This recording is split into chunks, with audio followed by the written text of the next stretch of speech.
우리가 살고 있는 이 세상에는 아름다운 광경들이 참 많이 있습니다. 특히 대표적으로 우리가 밤에 불꽃 축제 같은 데를 보게 되면은 정말 아름답습니다. 그래서 여기저기에서 와 하는 그런 감탄하는 그런 소리가 많이 들립니다. 또 풍경도 보면은 정말 아름다운 경치 좋은 그런 풍경들도 많이 있습니다. 우리가 다 몰라서 그렇지 이 세상도 정말 아름다운 그런 곳 또 그런 장소 여러 가지가 많이 있습니다.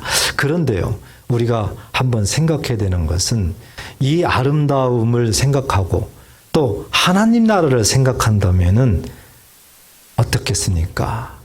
하나님 나라의 그 아름다움 비교가 안 됩니다. 아무리 이 세상에서 그 아름다운 곳을 비교하려고 해도 우리 하나님 나라에는 절대 비교할 수 없습니다. 우리가 상상할 수 없는 그 아름다움이 하나님 나라입니다. 우리는 이 하나님 나라에 대해서 생각을 해야 됩니다. 가장 중요한 것은 우리가 예수 믿으면서 하나님 나라가 있는가 이 부분을 고민하면 안 됩니다. 하나님 나라는 분명히 존재합니다. 우리가 이 사실을 꼭 먼저 믿어야 되는 것입니다. 그렇다면은 우리가 예수님을 믿으면서 우리의 소망은 무엇이겠습니까? 결국에는 우리가 하나님 나라에 가는 거죠. 천국에 가는 것이 우리의 소망인 것입니다. 아무리 세상에 살다가 누구든지 이 세상을 떠나지만 우리는 압니다. 이 세상을 떠나면은 끝난 것이 아니라는 것을. 이 세상 끝나면은 다시 우리는 시작한 겁니다. 다시. 그렇기 때문에 우리가 가야 되는 곳은 하나님 나라입니다. 우리가 신앙생활 하는 이유도 결론적으로는 하나님 나라를 가야 되기 때문에 그렇습니다. 그래서 하나님 나라를 이 시간에 좀 마음에 잘 새기시고 오늘 주신 말씀은 특별합니다. 오늘 주신 말씀은 정말 영의 세계예요. 눈에 보이는 것이 아닙니다. 그래서 정말 집중해서 또박또박 말씀을 같이 묵상하는 마음으로 잘 들으셔야지 깨닫게 되고 기쁨이 있고 또 놀라운 소망이 일어난다는 사실을 마음에 새기시기를 간절히 바라겠습니다. 요한계시록 이 4장을 읽었는데요. 우선 전체적으로 그 당시를 좀 이렇게 봐야 됩니다. 그 당시에 이 계시록을 기록할 이 당시 더 조금 앞으로 가면은 초대교회 이때는 세계에서 가장 강력한 나라가 로마입니다. 로마. 그래서 이 로마로 인해 가지고 많은 나라들이 지배를 받게 됩니다. 그런데 이 지배를 할 때 굉장히 신사적으로 지배를 할 것인가? 대부분 그렇지 않잖아요. 나라를 지배하려고 그러면은 굉장히 강압적이죠. 굉장히 억압을 많이 합니다. 그렇습니다. 로마 황제들이 그렇게 굉장히 억압하고 핍박을 많이 했습니다. 특히 초대교회 때 대표적인 로마 황제는 우리가 네로를 들 수가 있죠. 네로 황제. 정말 악한 자이죠. 불을 질러놓고 이 기독교인들이 불을 거기 살랐다. 그래가지고 엄청난 그런 문제를 일으켰다 해가지고 아주 누명을 씌워서 막 죽이고 아주 악합니다. 그래서 우리는 네로 황제를 누구나 다 알고 있습니다. 요한계시록을 우리가 읽을 때도 네로 황제를 생각을 합니다. 그런데요, 역사를 잘 하셔야 됩니다. 이 요한계시록을 기록하는 이 시점에는 네로 황제가 아닙니다. 그 이후에 도미티아누스 황제라고 있습니다. 로마의 제8대 황제인데 도미티아누스 황제. 그런데 이 도미티아누스 황제는 네로 황제보다 더 악합니다. 더 악해요. 그래서 그는 그 지배하는 그런 국가들을 굉장히 도미티아누스 황제를 우상화하도록 만드는 거예요. 그래서 황제 우상, 황제 숭배 사상을 그렇게도 강조를 합니다. 그래서 여기저기에 자기 신상을 만들어요. 그리고 거기에다가 경배하게 만듭니다. 자기한테. 그리고 반드시 고백하게 해요. 우리 주시오. 나의 하나님입니다. 이렇게 고백하게 만듭니다. 그러니까 얼마나 악합니까? 도미티아누스 황제. 그는 AD 81년부터 96년까지 황제 그런 자리에 있었습니다. 그러니까 사도 이 요한이 에베소에서 굉장히 열심히 목회를 잘하고 있었는데 황제 숭배 사상을 계속 강요하면서 숭배하지 않는 자들은 엄청난 핍박 속에 집어넣는 거예요. 사도 요한이 황제 숭배를 하겠습니까? 절대적인 하나님의 종이고 하나님을 정말 잘 믿는 그런 하나님의 사람인데 그가 그렇게 하겠습니까? 그러니까 딱 보이는 거죠. 그래서 사도 요한이 붙잡히게 됩니다. 그래서 사도 요한을 엄청나게 핍박을 합니다. 숭배해라. 안 하는 거죠. 그래서 결국에는 이 도미티아누스가 사도 요한을 죽이려고 합니다. 그런데 어떻게 죽이느냐? 끓는 물에 집어넣어요. 끓는 물. 우리가 다니엘서 보면 나오죠? 엄청난 끓는 물에 집어넣어가지고 아주 그냥 죽이려고 하는 겁니다. 그런데 놀라운 일이에요. 그렇게 끓는 물에 다니엘로 보면은 7배나 뜨거운 풀무불 생각하시면 되겠죠. 그 물에 집어넣는데요. 아무 문제가 없습니다. 사도 요한이에요. 그래서 못 죽입니다. 그래서 다시 꺼내가지고 결국에는 유배를 보냅니다. 그 장소가 반모섬이에요.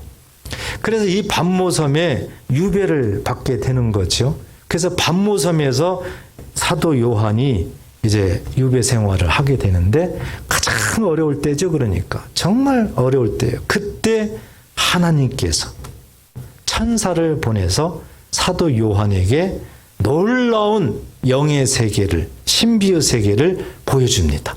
환상을 통해서 보여주고 여러 가지 모습을 통해서 보여주게 되는 겁니다. 자, 그래서 계시록 1장부터 3장까지 보면은 쭉 설명이 나오고 또 2장, 3장 보면은 이제 아시아 7교회에 대해서 쭉 설명이 나와요. 그러니까 땅에 있는 우리 성도들의 모습을 비춰주는 거죠. 그리고 정말 하나님을 잘 믿어라 하면서 빌라델피아 교회의 그 모습을 보여주면서 너희 성도들은 빌라델피아 교회처럼 되라 하고 계속 말씀을 하죠.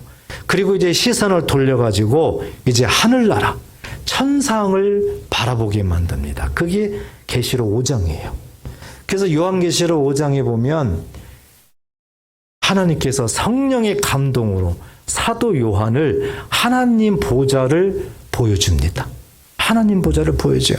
그래서 그 하나님 보좌를 보게 되면 이 요한계시록 4장에 보면은 엄청난 우리가 어떻게 보면 잘 이해가 안 가는 그런 정말 신비의 모습들을 바라보게 됩니다.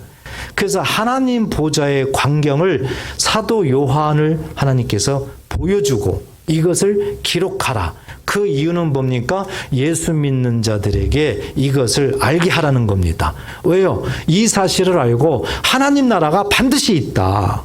그리고 하나님 나라에 하나님 보좌가 있고 거기에 반드시 하나님이 계신다는 그런 믿음을 주시는 거예요.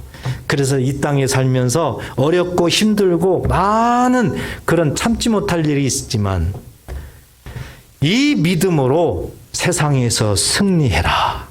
끝까지 예수 안에서 잘 신앙생활하고 나중에 주님 재림하시면은 이 하나님 나라로 너희들이 본 이 광경 모습대로 다 이리 오라. 이것이 하나님의 뜻인 줄 믿으시기 바랍니다. 그렇기 때문에 사도 요한에게 보여준 이 광경은 오늘날 저와 여러분들에게 보여주는 광경임을 꼭 믿으시기를 바랍니다. 그렇다면 우리가 이제 이 성경을 보면서 이제 우리 마음속에 품어야 되겠죠. 하나님 나라를 품어야 되고 하나님 보좌를 이제 마음에 품어야 됩니다. 그래서 집중해서 우리가 잘 들어야 된다는 것입니다. 자, 이제 한번 좀 구체적으로 보도록 하겠습니다. 1절에 보면 처음에 내게 말하던 나팔 소리 같은 그 음성이 이르되 이리로 올라오라 그랬습니다. 사도 요한에게 어떤 나팔 소리 같은 그 음성 그랬어요. 이것은 1장에도 나오죠. 나팔 소리 같은 음성. 그분이 누군가 봤더니 예수님이셨습니다. 그러니까 예수님께서 이제 사도 요한에게 이리 올라오라 하고 명령을 하는 거죠. 그때 2절에 보면은 이제 성령으로 감동되어서 이제 사도 요한이 하나님 보좌에 올라가요. 그리고 하나님 보좌를 이제 바라보게 되는 겁니다. 자, 이렇게 사도 요한이 이제 영안이 열린 거죠. 그래서 바라보니까 하나님 보좌가 있는 겁니다. 그런데 하나님 보좌에 앉으신 이가 있는 거예요. 하나님 보좌에. 여러분 잘 마음속에 상상하시고 이것을 꼭 믿음의 눈으로 사진을 찍으셔야 됩니다. 그 보좌에 앉으신 이가 있는 거예요. 그런데 그 보좌의 이제 주변을 보고 보좌를 봤어요. 어떻게 생겼고 무슨 재료로 만들었고 이런 것들이 이제 사도 요한에게 딱 보여지게 된 거예요.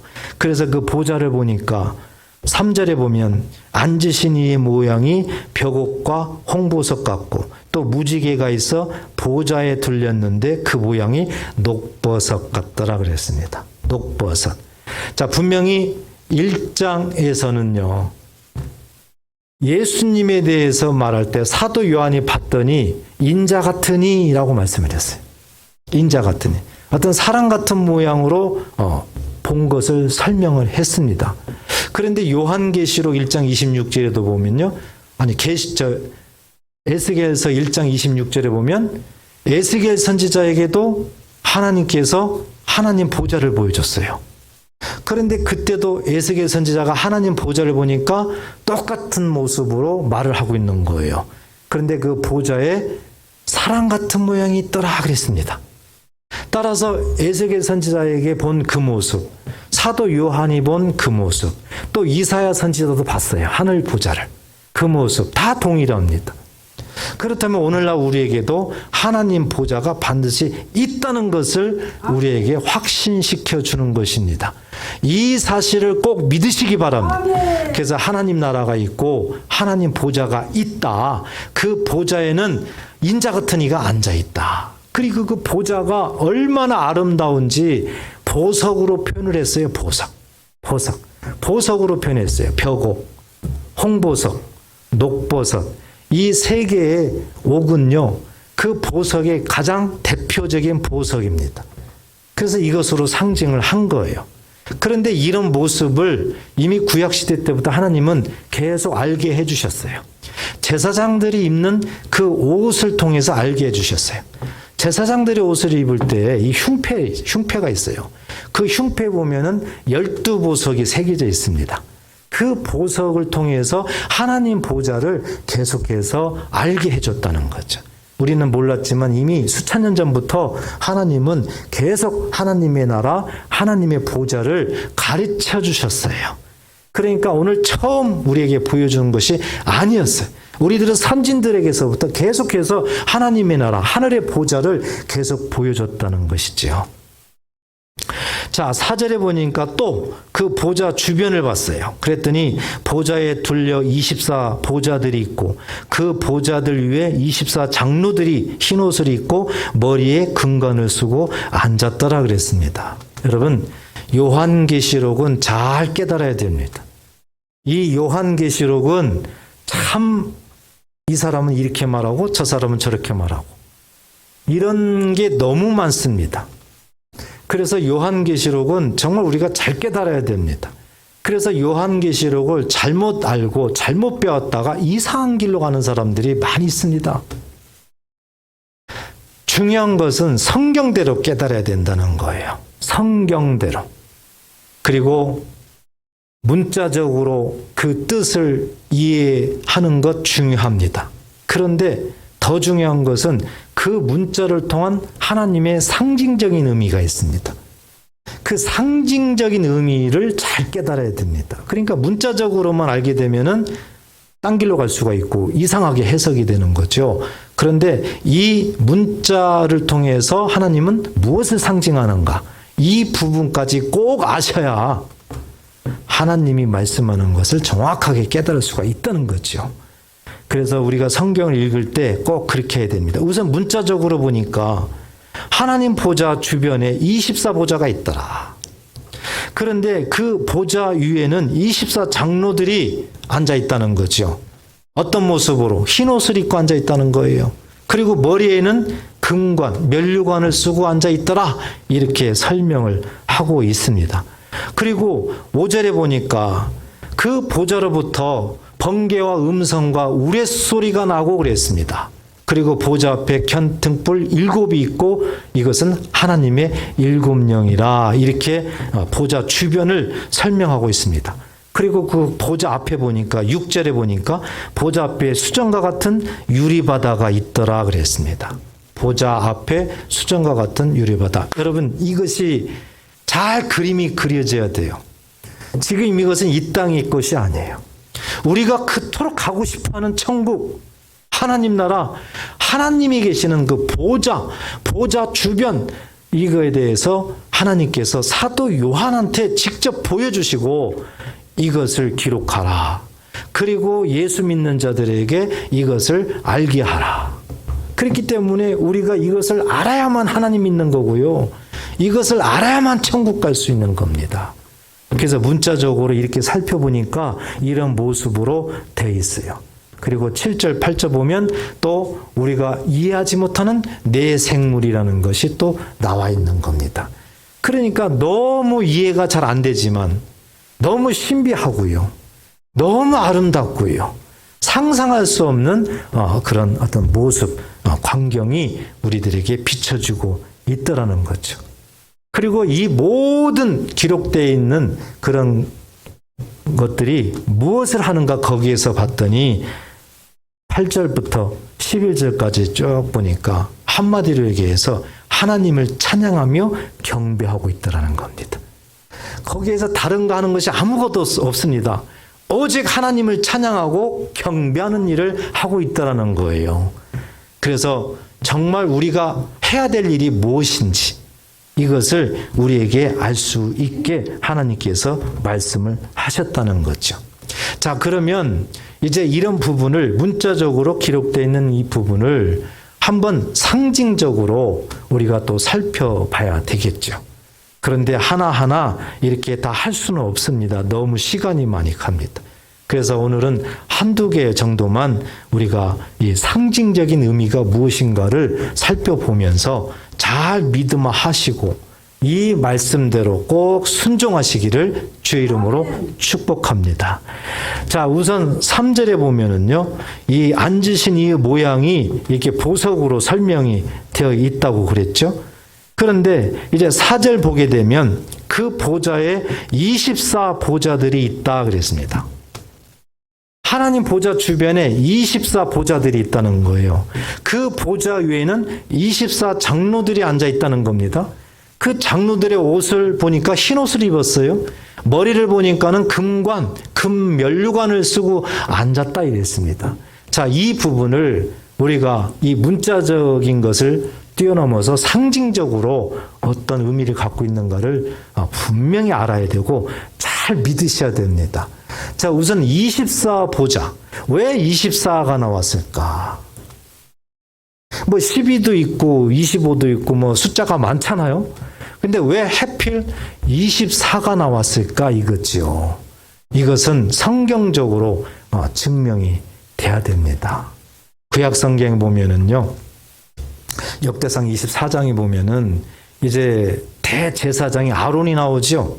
아론. 근데 아론의 아들이 4명이 있었습니다. 나답과 아비후, 엘르아살, 이다말이 있었어요. 그런데 나답과 아비후는 일찍 죽었습니다. 하나님 말씀에 불순종함으로 말미암아 하나님께서 그를 죽였습니다. 교훈을 삼게 만든 거죠. 그리고 남은 것은 엘르아살, 이다말이었어요. 두 아들.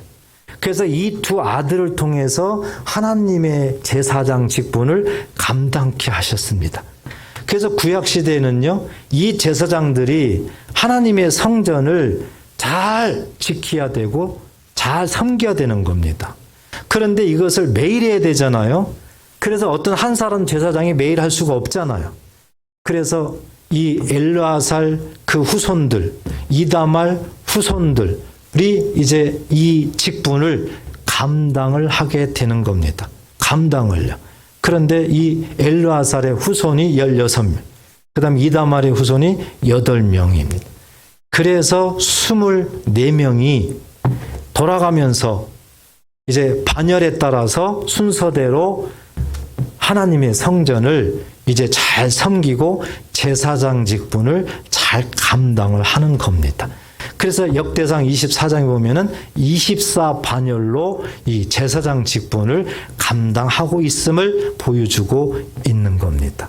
자, 단순하게 제사장 직분을 감당하는 것이 아니라 바로 하나님께서 24를 보여주는 이유는 하나님 나라에서 그 모습이 있다는 것을 미리 가르쳐주고 있는 거예요. 그래서 24보좌가 우리들에게 보여주고 있는 겁니다. 그런데 24보좌에 장로가 앉아 있다고 그랬잖아요. 우리가 문자적으로 보면은 지금 우리 장로님 뭐 이 생각을 하잖아요. 예, 이렇게 생각하면 안 되고요. 이 장로는 직분이에요. 직분이에요. 직분을 가진 자가 앉아 있는 겁니다. 직분을. 구약시대에 보니까 24보좌는 제사장들이 그 직분을 감당하고 있죠. 제사장을 상징을 합니다. 제사장. 그래서 베드로전서 2장 9절에 보니까 너희는 택한 족속이요 왕 같은 제사장이라. 예수 믿는 자들을 왕 같은 제사장이라는 직분을 주셨다는 사실입니다. 그렇기 때문에 그 하나님 보좌에 24보좌가 있는데 그 보좌 위에 24장로가 있다는 얘기는 24 제사장 직분을 맡은 사람들이라는 것을 보여주고 있는 거죠. 따라서 이 부분을 우리가 이제 잘 이해를 하게 되면은 예수 믿는 자들, 정말 예수 믿는 자들이 왕 같은 제사장이라고 했습니다. 따라서 24보좌 위에 앉아있는 그 장로는 누구를 의미하는가? 바로 예수님을 잘 믿는 나중에 천국에 가는 하나님의 백성을 상징하는 줄 믿으시기 바랍니다. 이렇게 상징적인 의미를 알아야 나하고 상관이 있는 거 아니겠습니까? 나하고요. 그래서 우리는 이 모습을 꼭 마음속에 새겨서 상징적인 의미가 바로 이런 거구나. 엉뚱한 말을 하는 분들이 많습니다. 거기에 현혹되면 안 됩니다. 구약성경에 신약성경에 반드시 하나님은 이 말씀을 해결할 수 있도록 정답을 다 주셨어요. 그래서 말씀을 해결해야 됩니다. 인간의 생각으로 자기 소견대로 큰일 납니다. 그 책임을 하나님은 묻겠다고 했습니다. 그래서 우리는 성경을 잘 깨달아야 되는 것입니다. 자, 그렇다면 이제 우리가 더 집중해서 이런 상징적인 의미를 조금 더 성경적으로, 구체적으로 조금 더 생각을 해야 됩니다. 분명히 4절에 보좌, 24보좌에 24장로가 있다고 그랬는데 그들이 입은 옷이 뭡니까? 흰옷이라고 그랬죠. 흰옷. 그러면 흰옷이 문자적으로 그냥 흰옷인가? 아니면은 이 흰옷도 어떤 상징적인 의미가 있는가? 이것을 우리가 알아야 돼요. 만약에 상징적인 의미를 모르면은요, 흰옷만 생각해요, 흰옷만. 그러다 보면은 엄청난 오해가 일어나게 되고, 심각한 문제가 일어나게 되는 거예요. 그래서 역사적으로 보면은 뭐 예수님이 재림한다 해가지고 우리가 기다려야 된다 그래가지고 전부 다 흰옷 입고 뭐 산에 어디 가가지고 뭐 들림 받아야 된다 막 이래가지고 그런 사건들이 많이 있었잖아요. 역사적으로 보면. 그게 성경을 잘 못 깨닫기 때문에 그래요. 그냥 문자적으로만 보기 때문에 그래요. 그렇지만 분명히 그 하나님 보좌에 그 주변에 그 24보좌에 앉아있는 그 모습 속에 흰옷을 입었다는 얘기는 분명히 하나님께서 말씀하는 그런 상징의 의미가 있다. 그것이 무엇인가를 우리가 성경을 통해서 알아야 돼요. 그 장로들이 뭔가 이제 대화하면서 질문하는 그런 말씀이 나옵니다. 요한계시록 7장 13절에 보면은요, 장로 중 하나가 응답하여 나에게 이르되 그랬습니다. 이 장로는 제사장 직분이라고 그랬죠. 제사장은 왕 같은 제사장, 정말 예수 믿는 자들을 의미합니다. 장로 중 하나가 응답하여 나에게 이르되 이 흰옷 입은 자들이 누구며 또 어디서 왔느냐 하고 질문을 하게 됩니다. 흰옷에 대해서. 그랬더니 답변을 해줍니다. 14절에 보면 내가 말하기를 내 주여 당신이 아시나이다 하니 그가 나에게 이르되, 설명해 주죠. 이는 큰 환난에서 나오는 자들인데 어린 양의 피에 그 옷을 씻어 희게 하였느니라 설명을 해줬어요. 이 흰옷 입은 자들이 누구냐? 흰옷이 무엇을 의미하느냐? 말씀이 대답을 어떻게 하는가요? 이는 큰 환난에서 나오는 자들인데, 세상이에요, 세상. 세상에서. 우리가 예수를 믿기 전에는 이런 자체도 몰랐습니다. 그렇지만 예수를 믿든 안 믿든 이 세상은 사망의 세계예요. 사단이 죄로 뿌려놓은 사망의 세계. 다시에서 우리는 누구나 다 태어나기 전부터 다 죄인이에요. 죄가 있는 겁니다. 죄가 있기 때문에 아주 더럽습니다. 하나님하고는 전혀 상관없는, 따라서 하나님은 죄인들은 반드시 심판함으로 지옥불에 넣는다고 그랬어요. 지옥불에. 따라서 이 세상에 사는 그 누구도 지옥에 안 갈 사람 없습니다. 그런데 하나님은 불쌍히 여기셔서 지옥 가도록 내버려 두지 않으셨습니다. 그래서 지옥 가지 못하게 하려고, 문제는 죄 때문에 지옥 가야 되는데 이 죄를 하나님이 직접 해결하려고 하는 겁니다. 죄를 직접 해결하기 위해서 하나님께서 대신 이 땅 위에 하나님의 독생자를 보냅니다. 그분이 예수님인 줄 믿으시기 바랍니다. 예수님이 이 땅에 오셔서 지옥 가야 되는 모든 그 조건들이 죄라고 그랬잖아요. 이 죄를 예수님이 친히 담당을 하시고, 예수님이 우리 대신에 다 대가를 지불합니다. 죄의 대가를요. 여러분, 죄에는 반드시 대가가 따라요. 하나님의 공법이에요. 누구든지 하나님 앞에 죄를 범하면은 어떤 모습으로든 반드시 대가를 지불해야 됩니다. 그런데 우리 예수님이 그 대가를 대신 다 지불하는 거예요. 그게 바로 십자가 죽음이에요. 그래서 예수님께서 십자가에 죽으심으로 그가 피를 흘리게 되는 겁니다. 예수님의 피는 바로 이 대가의 피예요. 대가. 그래서 예수님을 죽여서 대가를 지불하게 해서 피를 흘리게 해서 죄의 모든 것들을 씻어주는 겁니다. 아멘. 그래서 이 사실을 믿는 자는 이제 죄가 깨끗이 씻어진 거예요. 깨끗이 죄사함 받은 거예요. 이 표현을 흰옷으로 표현하는 거예요. 아멘. 우리가 흰옷은 정말 깨끗하잖아요. 그래서 흰옷은 순결함을 상징하잖아요. 흰옷은 거룩함을 상징하는 거예요. 그래서 흰옷을 입은 것으로 이렇게 우리에게 보여주고 있는 겁니다. 자, 이 흰옷에 대해서 우리가 알았어요. 이 흰옷은 우리가 생각하는 그냥 흰옷이 아니라 예수님의 십자가 보혈로 모든 죄를 깨끗이 씻음받고 순결하게 된 모습, 거룩하게 된 모습, 이것을 흰옷으로 우리가 표현을 한 겁니다. 그런데요, 이 흰옷은요, 나중에 우리가 천국에 갈 때 이제 어린 양 혼인잔치로 비유를 하게 되는데요. 그때 이렇게 말씀을 합니다. 요한계시록 19장 7절에 보면 우리가 즐거워하고 크게 기뻐하며 그에게 영광을 돌리세 어린 양의 혼인계약이 이르렀고 그의 아내가 자신을 준비함으로.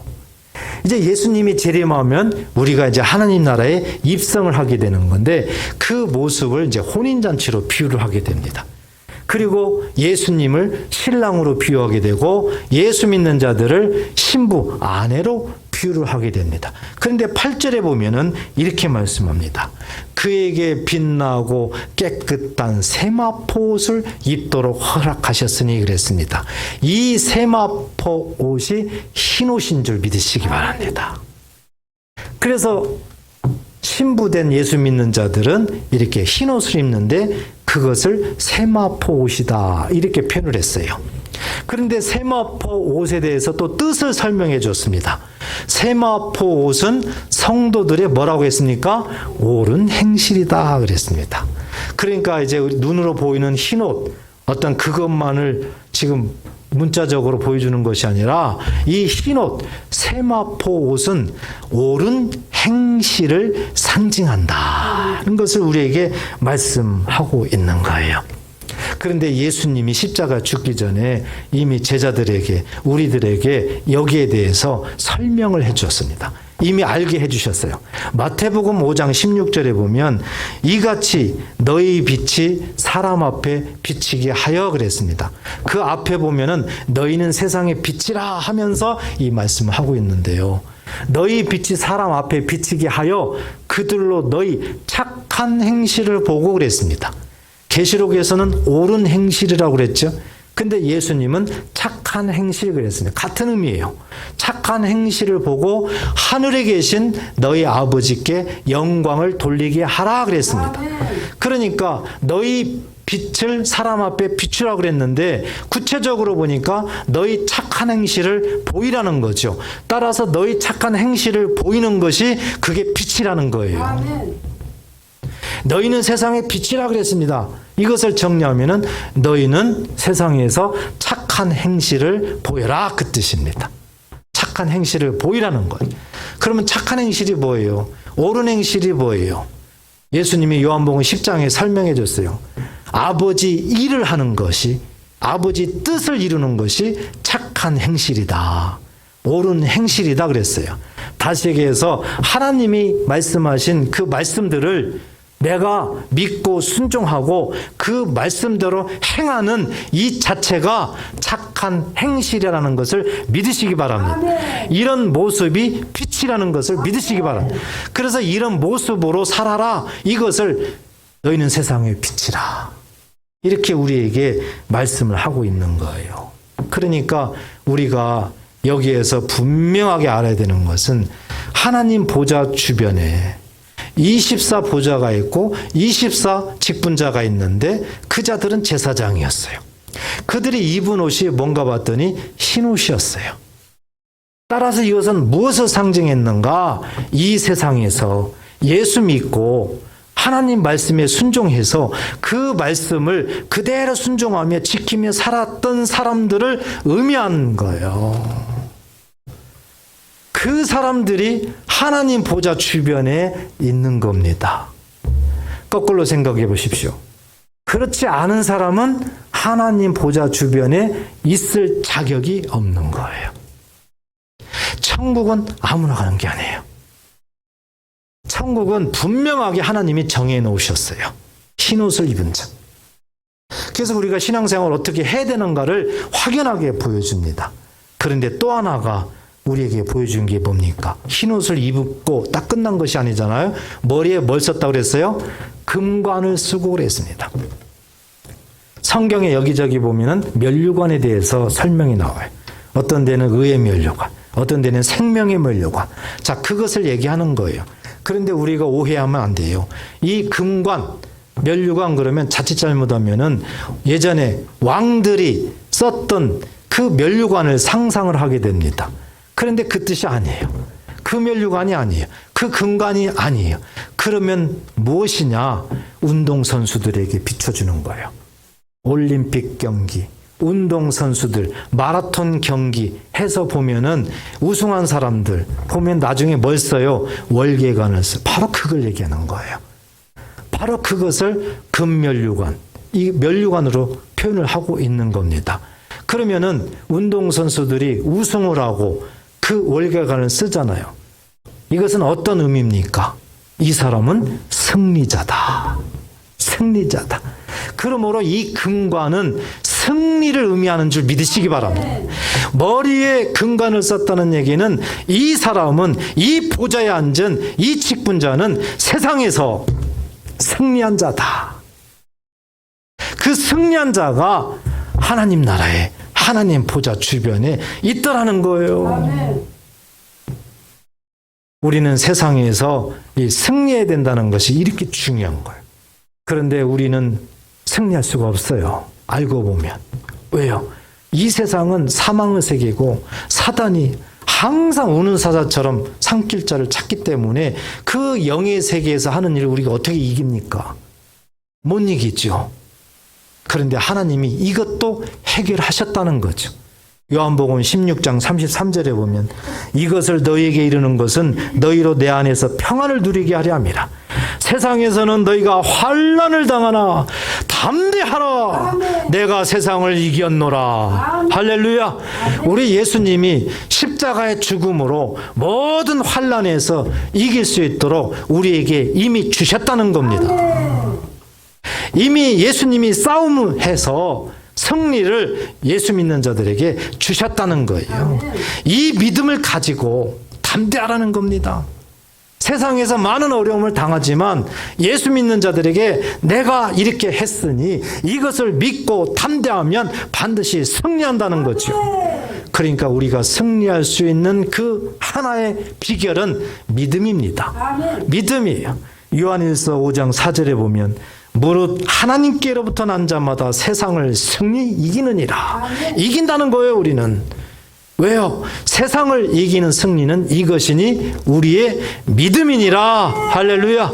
그러니까 우리가 믿음만 있으면은요, 이미 하나님께서 우리를 위해서 해놓으신 이 세상에 어려움이 있지만 예수님의 십자가를 통해서 승리하게 하신 아멘. 이 약속을 우리가 믿기만 믿으면 세상을 승리할 수가 있다는 것을 우리에게 보여주고 있는 겁니다. 여러분, 그래서 우리가 신앙생활 할 때 정말 이 승리하는 것이 중요한데 우리 힘으로 안 돼요. 무엇으로 하요? 믿음으로. 아멘. 믿음으로. 우리 예수님이 이길 수 있도록 이미 십자가 보혈로 죄도 씻어주고 또 악한 원수 마귀로부터 이미 다 승리함으로 믿는 자들도 승리하게 하셨다는 이 믿음. 이것만 영원토록 변치 않고 끝까지 잘 소유한다면 우리는 반드시 승리할 줄 믿습니다. 아멘. 이제 우리에게 하나님께서 원하는 게 있어요. 지금 보니까 뭡니까? 보좌 주변에 그 24장로가 있는데 우리가 상징적인 의미로 살펴보니까 나한테 하는 말이구나. 나한테 하는 말이구나. 두 가지를 갖춰야 되는 거예요. 하나님 나라 가려면 두 가지를요. 하나는 흰옷을 입어야 돼요. 흰옷을 입지 못하면 갈 수가 없어요. 흰옷에 대한 상징을 제가 몇 번 강조했습니다. 또 하나는 뭡니까? 머리에 뭘 써야 됩니까? 멸류관, 금관을 써야 돼요. 금관이 뭘 상징했어요? 승리. 이 험악한 세상. 아무리 사단이 유혹하고 넘어뜨리려고 하고 나를 예수님으로부터 떨어뜨리게 만들려고 하고 나에게 엄청난 시험을 갖다 주고 근심과 걱정 많은 것들로 나를 완전히 하나님으로부터 멀리하려고 하는 이 세상. 그렇지만 믿음, 이 굳건한 믿음을 가지고 끝까지 자로나 우러나 치우치지 아니하고 믿음이 존재케 하시는 예수만을 바라보고 아멘. 끝까지 달려가면 승리하는구나. 아멘. 이 승리자가 하나님 보좌에 금관을 쓰고 있구나. 승리하는 자가 천국에 가는구나. 아멘. 우리에게 말씀하면서 이제 우리에게 다 천국에 오기를 원하십니다. 믿으십니까? 아멘. 예수 믿고 천국에 끝까지 가기를 우리 하나님은 꼭 아멘. 우리들에게 말씀을 하고 그걸 원하세요. 그렇게 되기 위해서 하나님께서 우리에게 말씀하는 게 뭐예요? 오늘 6절에 보면 우리가 상징적인 의미를 발견할 수 있어요. 보좌 앞에 수정과 같은 유리바다가 있고 보좌 가운데와 보좌 주위에 네 생물이 있는데 앞뒤에 눈들이 가득하더라. 눈들이 가득하더라. 8절에도 보니까 네 생물은 각각 6날개를 가졌고 그 안과 주위에는 눈들이 가득하더라. 눈들이 가득하더라. 우리가 알 수 없는 이 놀라운 그런 광경을 보여주고 있는 겁니다. 여러분, 눈들이 가득하더라가 우리에게 하나님이 하시는 말씀이에요. 이 눈은 뭡니까? 이 눈은 뭐예요? 통찰력을 얘기하는 거예요. 영적 통찰력. 이 눈은 뭘 상징합니까? 영적 깨어있음을 상징합니다. 아멘.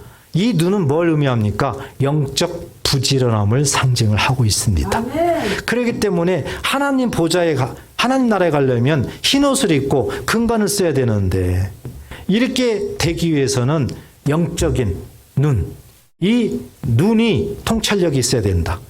다시 얘기해서 이 눈이 영적 눈이 깨 있어야 된다. 아멘. 이 영적 눈이 부지런해야 된다는 거예요. 따라서 우리는 이렇게 영적으로 깨어 있어야 된다는 것을 우리에게 말씀합니다. 아멘. 네, 그렇습니다. 우리가 천국에 가려면은요, 깨 있어야 됩니다. 영적으로 깨 있어야 돼요. 왜 이렇게 하나님이 말씀하세요? 영적으로 자는 사람이 너무 많다는 겁니다. 그래서 깨 있어라. 예수님도 계속 깨 있어라. 마태복음 24장, 25장 보면 깨 있어라. 열처녀 비유를 통해서도 깨 있어라. 왜 그래요? 세상에 예수 믿는 자들이 영적으로 잠자는 자들이 너무 많다. 만약에 그렇다면은 천국에 갈지 안 갈지 퀘스천 마크다. 분명히 천국은 흰 옷을 입어야 되고 머리에 금면류관을 써야 되는데 그런 사람이 그런 자가 천국에 가는데 계속 우리들한테 노크해 주는 거예요. 노크. 미리 준비하라. 상태가 이러니까 빨리 준비하라. 빨리 하라. 하나님께서 이렇게 우리를 끝까지 사랑하시는 겁니다. 데살로니가전서 5장 6절 8절에도 보면 그러므로 우리는 다른 이들과 같이 자지 말고 오직 깨어 정신을 차릴지라. 정신 차리라는 거예요. 깨라는 거죠. 7절 자는 자들은 밤에 자고 취하는 자들은 밤에 취하되 우리는 낮에 속하였으니 정신을 차리고 믿음과 사랑에 호신경을 붙이고 구원의 소망에 투구를 쓰자. 아멘. 이것이 깨어있는 모습이에요. 늘 정신 차리고 믿음. 예수님이 십자가를 통해서 세상에서 승리하게 하신다. 이 믿음, 사랑의 호신경, 흉패예요. 하나님의 그 사랑, 우리를 구원하기 위한 하나님의 그 사랑, 그것을 흉패로 딱 하고 구원의 소망, 투구. 예, 머리에는 소망, 구원의 소망의 투구. 날마다 우리는 예수 믿음으로 말미암아 하나님 나라에 갈 수 있다. 흰 옷을 입고 면류관을 쓰고 나는 갈 수 있다. 이거 소망을 가지고 늘 깨있으라는 겁니다. 그러면은 누구든지 다 하나님 나라 약속대로 가는 줄 믿으시기 바랍니다. 하나님 나라에 가서 뭘 한다고 그랬어요? 늘 찬양과 경배한다고 그랬어요. 여러분, 주님 재림하시고 이제 하나님 나라가 이루어지면은요, 완전히 세상하고는 완전히 바뀌는 거라요. 여기처럼 뭐 일하고 뭐 돈 벌고 뭐 하고 이런 자체가 없습니다. 하나님 나라에서는 하나님만을 찬양하는 것밖에 없어요. 그걸 보여주고 있는 겁니다. 그걸. 그런데 하나님은 그 모습을 천상 예배다 이렇게 표현을 하고 있고 사도 요한을 통해서 그 모습을 우리에게 보여주면서 세상에 살면서 이와 같은 자세로 이와 같은 모습으로 늘 예배의 삶을 살아라는 것을 우리에게 비춰주는 줄 믿으시기 바랍니다. 그래서 천상의 그 예배를 우리가 나중에 드리게 되는데요. 그 모습 그대로 우리가 살아있을 때 이 지상에서 예배를 드리는 거예요. 그게 지상 예배입니다. 그래서 똑같은 거예요. 보세요. 구약시대도 성막을 주셨죠. 성막을 주는데 그걸 보니까는 지성소가 있죠. 성소가 있죠. 성들이 있습니다. 하나님이 어디에 임재해 계세요? 지성소에서. 그리고 성소는 누가 출입하는 곳이에요? 제사장들이 출입하는 곳이. 제사장들. 오늘날 보세요. 교회를 왜 이렇게 생겼을까 한번 생각해 보세요. 왜 교회를 이렇게 만들어 놨을까? 교회를 들어오죠? 예배당에 들어오죠? 여러분들이 앉죠? 여기가 다 제사장들이 앉는 곳이에요. 그리고 이렇게 강단이 있고 말씀이 선포되죠? 여기가 바로 지성소입니다. 지성소.